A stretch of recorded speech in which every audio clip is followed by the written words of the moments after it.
Hey folks, welcome back to the lore of Zelda's famous locations, my series where we take a look into the lore, details, secrets and mysteries within each Zelda game's most famous and iconic locations. In this final episode of the 3D Zelda games, we will be looking at the most recent games, The Legend of Zelda Breath of the Wild and Tears of the Kingdom. Going into the process of making this video, I debated whether or not to do two separate videos on Breath of the Wild and Tears of the Kingdom respectively, but considering they share the same overworld, just developed between the two games, I figured it made more sense to do one bigger video combined. So far we've covered Twilight Princess, The Wind Waker, Majora's Mask, Skyward Sword, and most recently, Ocarina of Time. This will be the final episode of the 3D games. I have a playlist with each episode if you'd like to watch through them all. They're all around half an hour long and make for some great content to play whilst you clean, study, relax, or even sleep to. I promise I'm not offended if you sleep to my videos. It's quite the compliment. These videos take a massive amount of time and effort to produce, so if you could do me a massive favour by dropping a cheeky wee like down below, as well as considering to subscribe to the channel for more fabulous Zelda content from myself, that would be massively appreciated. Oh, and be sure to join my Discord server to chat to myself and many other wonderful Zelda fans. With that all said, I recommend that you be sure to go and grab yourself a delicious snack and drink, get yourself comfy or into cleaning or studying mode, maybe even ready for bed, and let's explore the lore of Zelda's famous locations across the Wilds era.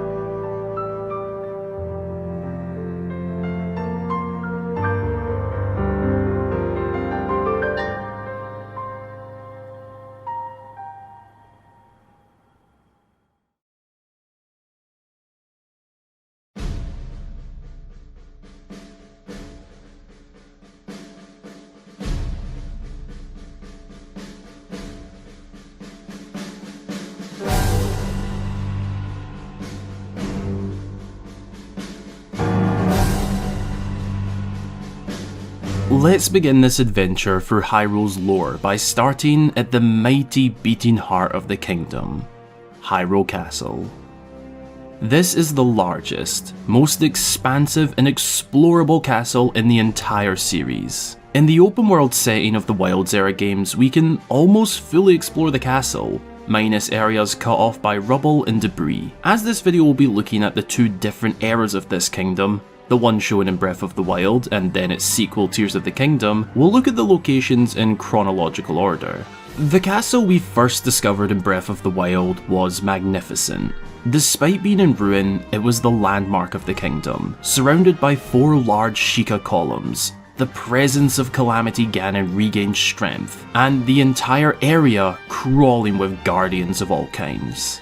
Despite being 100 years after following the Battle of the Calamity, it remains a fortress of the enemy. The castle itself is made up of several floors and layers, like a big wedding cake, topped by the throne room and peak of the castle, where we can find this wee guy if you choose to climb to the top. Other ruined and decayed rooms of note that we can explore are the royal dining room, the lockup, the library, the docks, the gatehouse, the courtyards, the guard chambers, Princess Zelda's room and study, the King's study, and of course the Astral Observatory, where the final battle against Calamity Ganon takes place.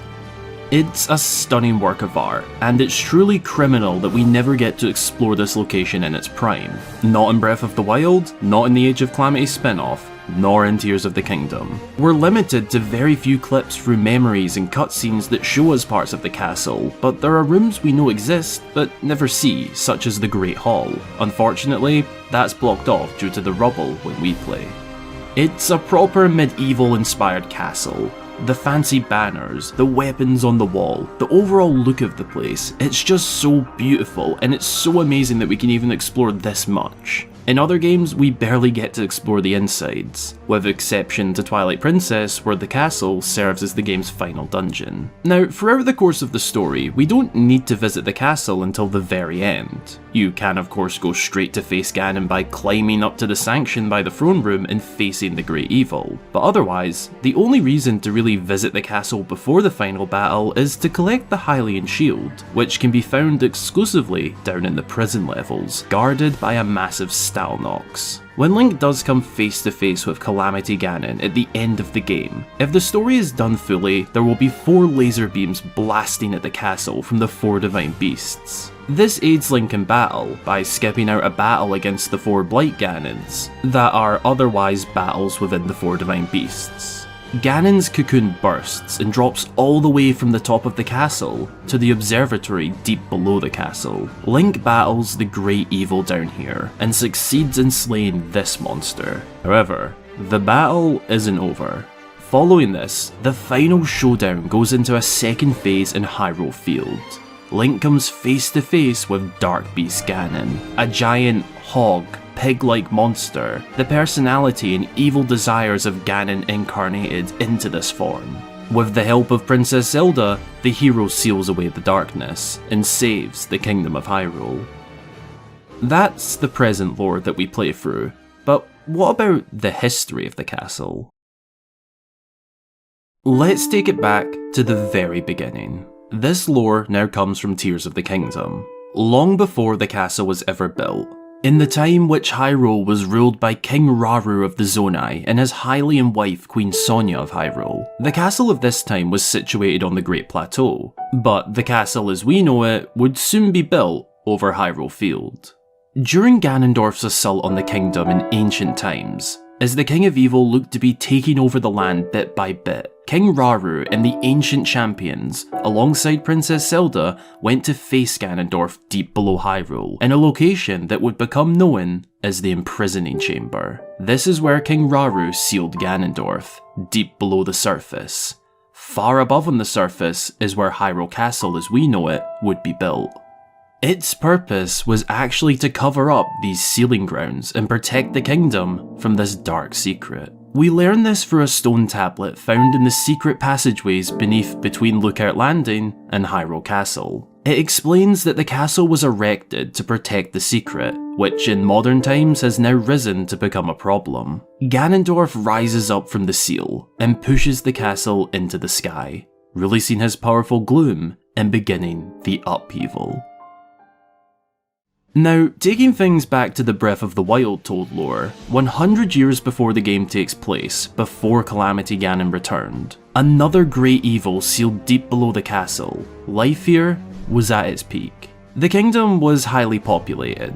Castletown was the bustling heart of Hyrule, and the kingdom's royalty, despite being just Princess Zelda and her father King Rome, things were okay. That is until the signs of Calamity Ganon's resurrection became clear. A prophecy, a tale that the great evil would return, and return it would. In preparation, the royal family alongside the highly skilled Sheikah sought after and dug up the ancient Sheikah technology of old to defend against this evil. Guardians, divine beasts, and technology not seen for ages. However, this would actually be the downfall of Hyrule.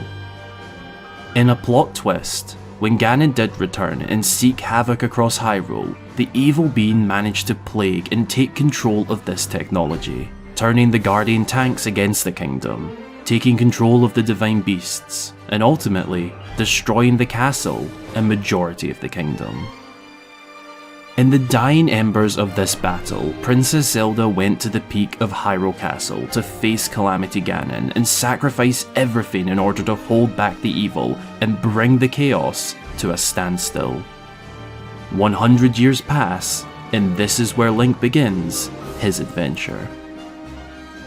Those are the major events of this castle's history, though we do see more through memories. We see a struggling Princess Zelda being forced into a role by her father. We get a great insight into the throne room as the champions gather in preparation for Calamity Ganon. We return in Tears of the Kingdom to face Phantom Ganon. This version of Hyrule Castle is a marvel, one that we unfortunately never got to explore in its prime. But even in the ruins, we can tell just how massive it truly was. In fact, it's even intricately designed in terms of how both guards and royals moved around. Thanks to the Creating a Champion book, we learned that certain pathways were marked by coloured banners to mark pathways for the knights within the castle, routes leading to their chambers and the lower levels of the castle, and places such as the many armories within the castle. Oh, and a really cool detail that we can find in the throne room is this melody seen above the thrones. This is the song Zelda's Lullaby that we first saw in A Link to the Past, and made even more popular in Ocarina of Time. Now, as an extension of the castle, we of course must highlight the famous castle town, the former heart of Hyrule, the capital. This once bustling town sits right in front of Hyrule Castle and is connected by the large metal doors that lead to the castle. Back in the day, Castletown was a beautiful place. Bright blue rooftops, watchtowers, a cathedral, markets, and so much more. It unfortunately got the first taste of the Great Calamity, and today lies in utter ruin. If you want to learn more about this ghost town, be sure to check out my other series looking at Hyrule's ghost towns, link below. Hyrule Castle of the Wilds era is without a doubt the most expansive and explorable castle in the series. It's a proper home for the Hylian royalty, and has some extremely rich lore dating back to the sealing of Ganondorf himself. It's left in this state during the events of Tears of the Kingdom, and who knows where it goes from here. But if it can survive the events it's already been through, I see no reason why in this in-game universe it can't push on and become the thriving heart of the kingdom that it once was. Not too far from Hyrule Castle, we can find a historic site sleeping in the fields of central Hyrule. This is the Sacred Ground Ruins, or at least that's what this location is known as in Breath of the Wild. These grounds were formerly used to honour royal knights of Hyrule, those of the highest rank and prestige in the Hylian army. Not only were they honoured here, but it was in witness of the royal family. In the centre, we see the Triforce carved into the rocks. We see the symbols of the three golden goddesses and the royal wing crest. During the events of Breath of the Wild, when Link discovers this location, he'll be brought back to a lost memory that took place here 100 years ago, not long before the Great Calamity. This is where Link was formally appointed as Princess Zelda's personal knight, in witness of the other champions. While some weren't too pleased, others were happy for the hero. It's a location of high significance in Hylian culture, as well as just being pretty damn cool. But come Tears of the Kingdom, and the Sacred Ground Ruins have changed quite a bit.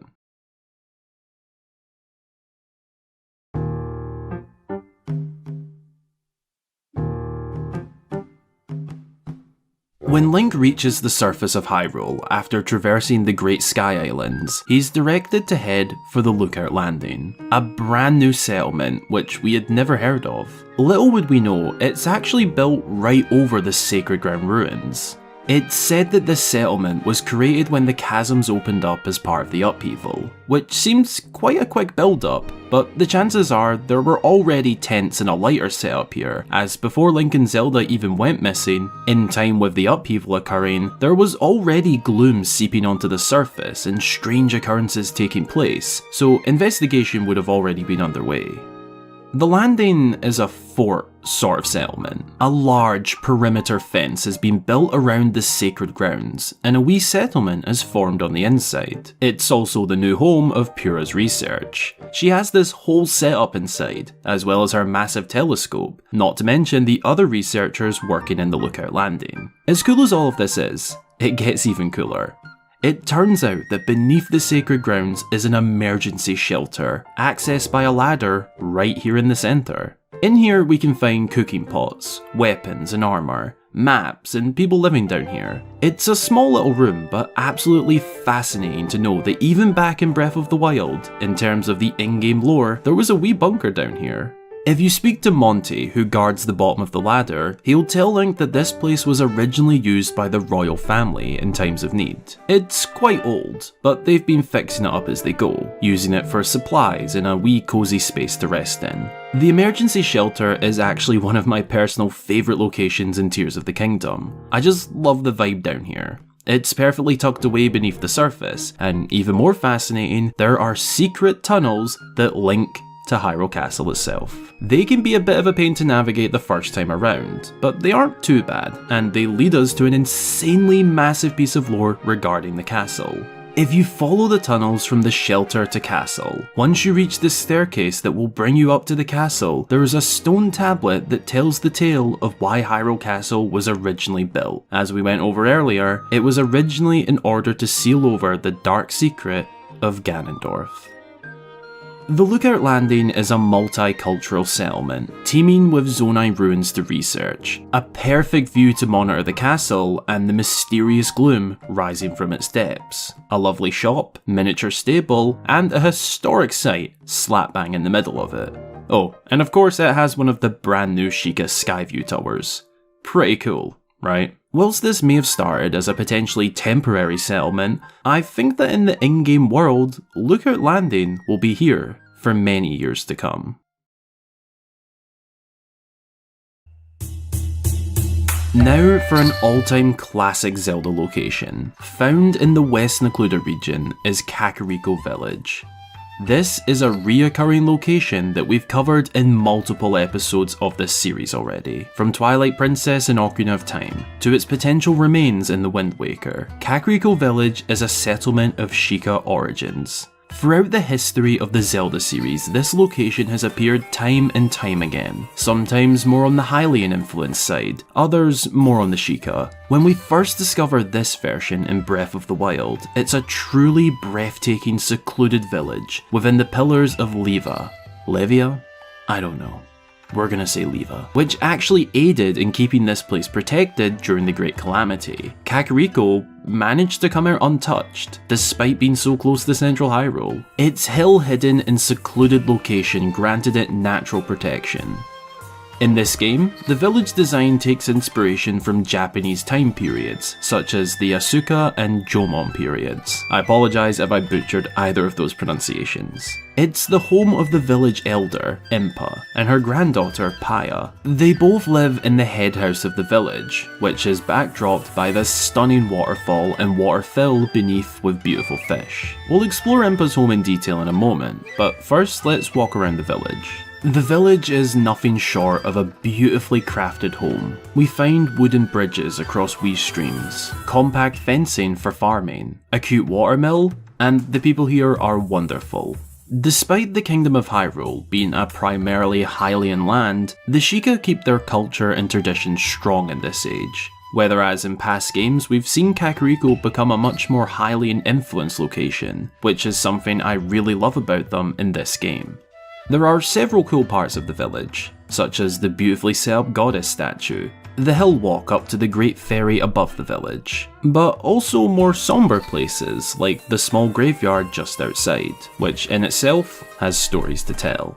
Now, inside Impa and Paya's home, we can find some incredibly interesting stuff. For starters, this is where we can find the ancient tapestry, a highly significant piece of history and lore, which depicts the first appearance of Calamity Ganon 10,000 years ago. This is what aided the kingdom 100 years ago in recovering the long-lost Sheikah technology in an attempt to defend against Calamity Ganon's return. We can also find the Sheikah heirloom, a family treasure that is stolen by one of their own. A former Yiga, now Sheikah, Dorian, steals the heirloom and tries to give it to the Yiga in order to protect his own family. Link swoops in and saves the day, whilst also using the heirloom to unlock a secret shrine just above the village. Interestingly, Impa also has a photo of the location in which Link remembers his last memory, the fields of Blatchery Plain, the place where Link fell 100 years ago. This photo is what unlocks his memory.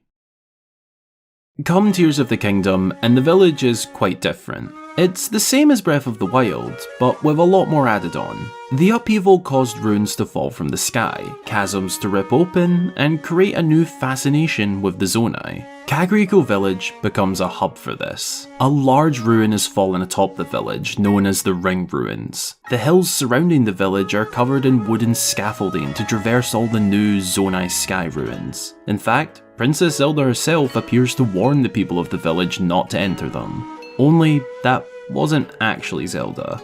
rather a phantom of the princess, manifested and created by Ganondorf. Paya herself even talks about how odd Zelda's appearance was in her diary, saying the princess didn't utter a word about the condition of the village, nor had anything nice to say to anyone. A rather odd visit from the princess. Within the changes made to the village, we also now find the hub of Taro's Zonai research. This entire building has been not only extended, but covered in work. We even helped decipher some ruins alongside these Zonai researchers, and their work is documented right here. Generally, the village doesn't operate too differently. It has adapted well to the changes Tears of the Kingdom brought on, including the massive chasm that has opened up right where the Great Ferry once was. Oh, and a fun little fact about some of the residents of the village is that some of them are named after fruits. Paya for papaya, Kado for avocado, and Dorian for durian. There are other examples, but they're a lot less obvious and a bit more debatable. Before leaving Kakariko, there is one more site of significance here. With the expansion of explorable wells in Tears of the Kingdom, we gain access to the well below Kakariko, which is interesting, as back in the days of Ocarina of Time, deep below the well of Kakariko was a mini dungeon. A dark, damp, creepy location that is a truly horrifying experience, as well as where we found the Lens of Truth. Well, the well, in this age, might include a little nod to this past. On the walls of the rock down here, we see these red marks. It isn't outright said to be blood, but it very well seems to be hinting at the dark past of Kakariko Village.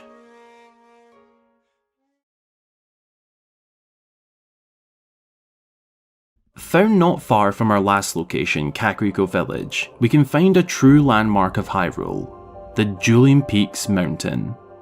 A towering split down the middle mountain with two distinct twin peaks, giving the name. Though the story behind this seemingly natural wonder is quite interesting. So when we first discovered it in Breath of the Wild, we find two shrines at each peak. Pretty cool, and a good reason to climb to the top, if the view wasn't enough for you. However, we learn a little tale through an elderly man found in the Faron region by the name of Shay, who tells us that it's said that long ago, a dragon god split the mountain in two to forge a path.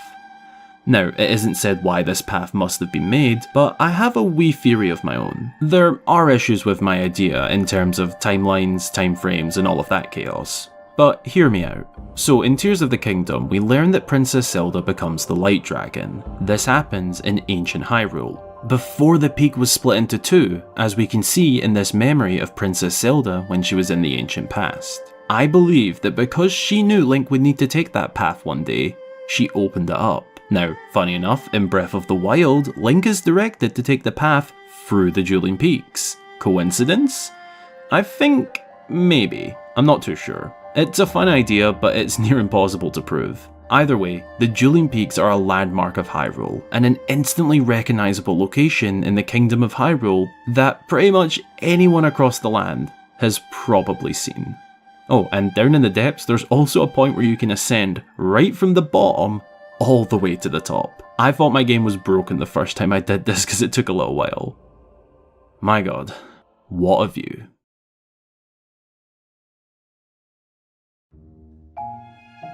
Over in eastern Necluda, on the coastline of Hyrule, we can find the peaceful Hateno Village. This is somewhere that across the two games, especially Breath of the Wild, we visit often. It's a brilliantly run village atop the hills of eastern Necluda, looking out to western Necluda on the front side, and out to the sea by Hateno Bay on the back side. In the modern day of Breath of the Wild, Hateno Village is essentially the new capital. It's the main Hylian settlement, and was actually untouched completely by the Great Calamity. The Guardians that became corrupt and sought out destruction never managed to make it to this safe haven, and there's actually a highly significant story that comes with that. In the dying embers of the Great Calamity, Link and Princess Zelda make their way towards Hateno Village. However, in the burning fields of Blatchery Plain, the pair are slowed down and confronted by Guardian after Guardian. This went on until Link couldn't even stand. In these dying moments, as the pair were about to be blasted by a Guardian to certain death, Princess Zelda unlocked her sacred powers and deflected this beam, as well as taking out all of the surrounding guardians. However, Link was down. Zelda ordered two Sheikah to take him to the Shrine of Resurrection as a last resort, and following that, she switched courses from Hateno to Hyrule Castle to face Calamity Ganon. This peaceful and lovely village is where the two were headed, but why, might you ask? Well, for starters, it's very out of the way, and as we've established, it's quite safe from the dangers of Central Hyrule. But Hateno is also the home of important places, such as the Hateno Tech Lab. This is the place in which we first meet Pura and her assistant Simon, researching the ancient Sheikah technology. It's quite cool here, lots of notes, books and experiments going on. At first, the place isn't powered, and we need to help the researchers by bringing the powerful blue flame from the furnace not too far away over to the lab.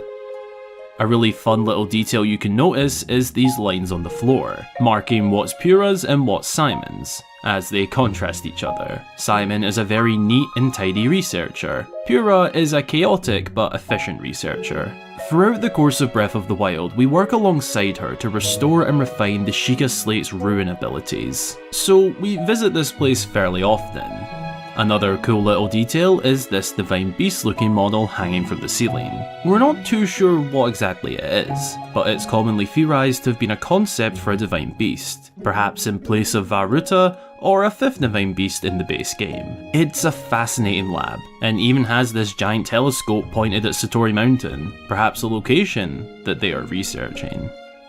Another point of interest in the village is this home over to the side. Accessed by a wooden bridge, it lies in this beautiful wee plot of land alone, and it's believed to have once been Link's home, back before the Great Calamity. When we find it in the modern day, it's in line to be demolished as it is laid empty for many years. However, Link has the opportunity to buy the home and make it his own, so he essentially has to buy his house back due to his absence for the last 100 years. Can't have shit in this economy. But over time, Link can decorate and furnish his new old home with the help of the Hudson Construction Company, the same company who are responsible for these different looking buildings. We'll be visiting this company later on in the video for another location, but for now, let's look at some more of Hateno. There's the shop where you go to die, your clothes, as the kind owner puts it, a lovely wee inn in the centre of town, a general store, and a lot of crops and farms. Hateno has a massive agriculture scene. It's a nice place, and when the time frame of Tears of the Kingdom rolls around, a good few years after Breath of the Wild, the place undergoes some changes. Mushrooms. Shrooms, mushies, whatever you call them, Hateno has got them. Hateno has fallen into a TikTok trend and became crazed with mushrooms. This is thanks to new character, Hylian fashionista, Cece. This lady has an obsession with mushrooms and has turned that love into fashion. And it caught on. Many residents of Hateno Village can now be found wearing stylish mushroom hats and clothing. It's such an awesome vibe if you ask me. However, not every resident agrees. In fact, this whole mushroom craze ties into the Hateno mayor elections, as Cece and Reedy go head to head.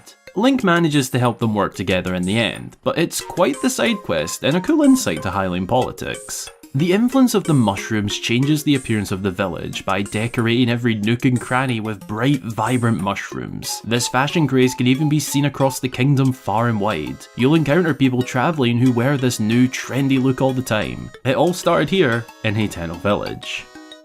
One further really cool addition to the village in Tears of the Kingdom is the brand spanking new school. Set up by Princess Zelda sometime following the ending of Breath of the Wild, this absolute saint, the princess of the people, set up a school, and we can even drop in on classes to get some insight to what the local kids are being taught. Alright then. It's seriously a wonderful place to be. Other changes that happened between Breath of the Wild and Tears of the Kingdom include Link's house now being marked as Zelda's house. Has she moved in? If so, where does Link sleep? Robbie from the Akalatech lab has also moved over to the Hateno lab, with Pura now being located at the Lookout Landing. Hateno remains to develop well. It's in a great location and appears to be doing just fine. It's a nice village.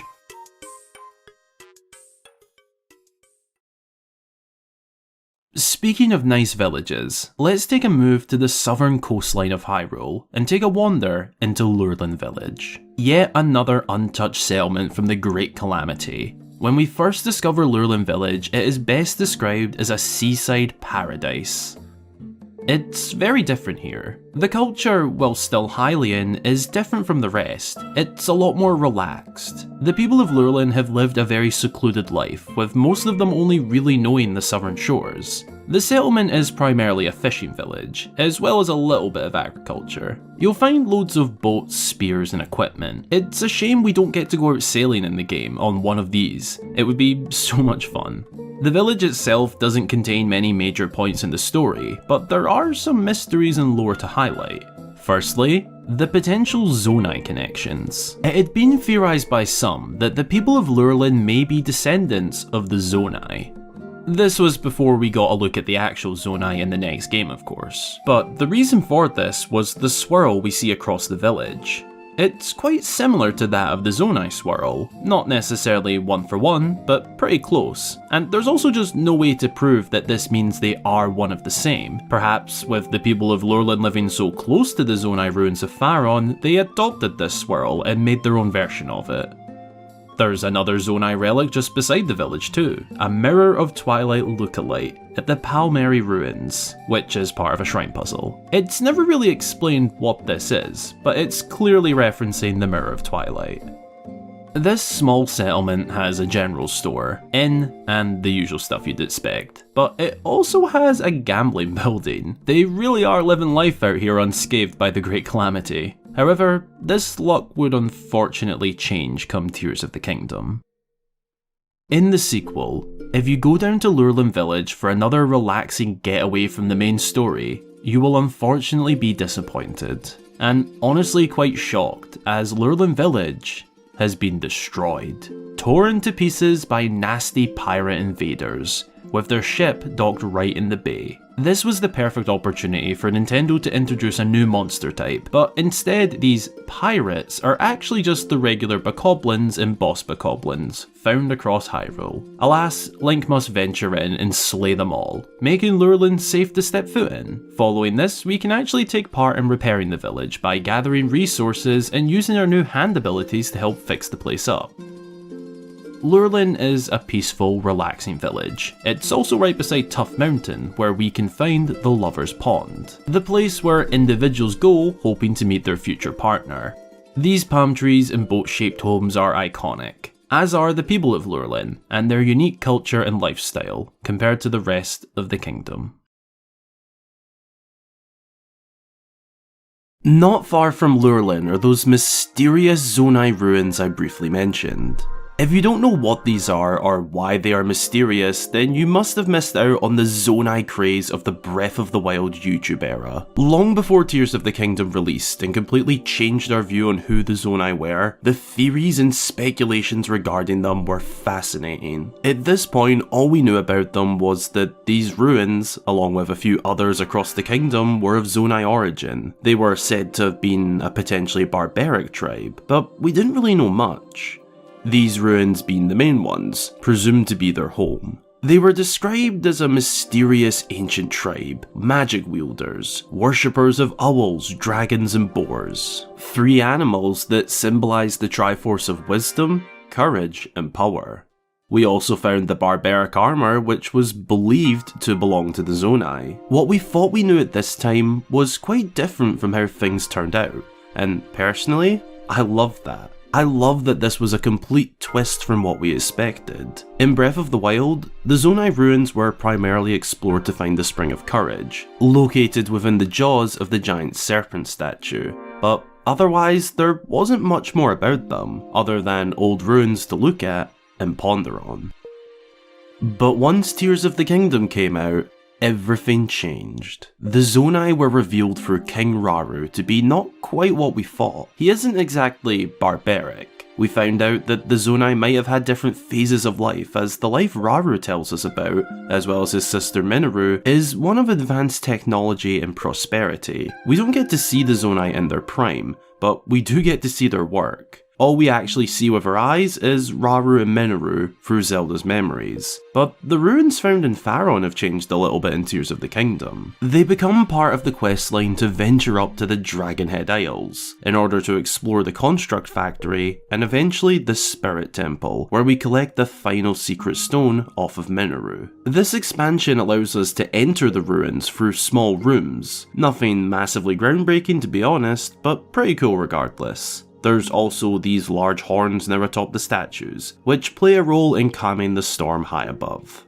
The Zonai Ruins of Faron will always be remembered as one of the Zelda theory and lore community's biggest interests, and whilst I could probably talk about them alone for hours, I'll leave that to the Zonai experts out there, as we already have hour-long videos on the Zonai.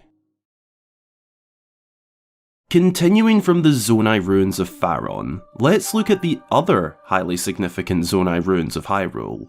Found in the north, just beyond the Lost Woods, we can find Typhlo Ruins, shrouded in a dark cloud, only explorable with some sort of light such as a torch. These mysterious Zonai ruins were also a massive talking point in the Zelda theory and lore community during Breath of the Wild's peak on YouTube. It's not known why they're shrouded in darkness. Nobody explains or even hints at a reason. Perhaps it's due to Calamity Galen's malice and evil. But really, it's a truly unsolved mystery that still stands today.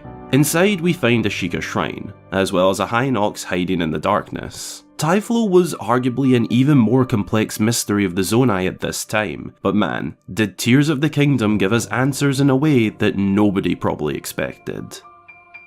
In the sequel, the darkness that covered the ruins has vanished, once again unexplained. The Zonai researchers have set up a little camp in the middle of the ruins, as well as a Skyview tower. We finally get to explore these ruins in full detail, without the darkness covering the majority of them. What's even more interesting is that following the completion of each dungeon in the game, we can begin to unlock a sort of puzzle here, one that once completed opens up a secret staircase to below the ruins. What we find down here is truly remarkable.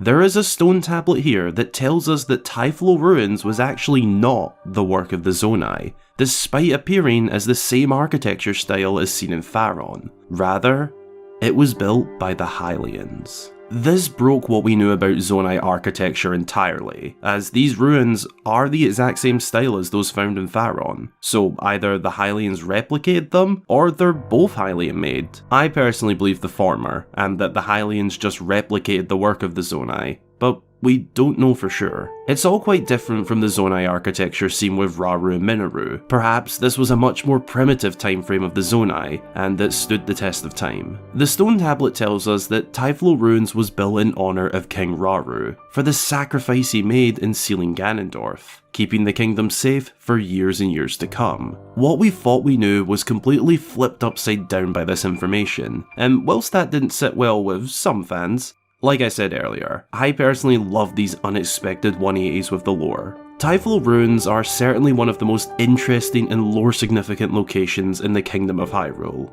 standing proud in honour of King Rauru.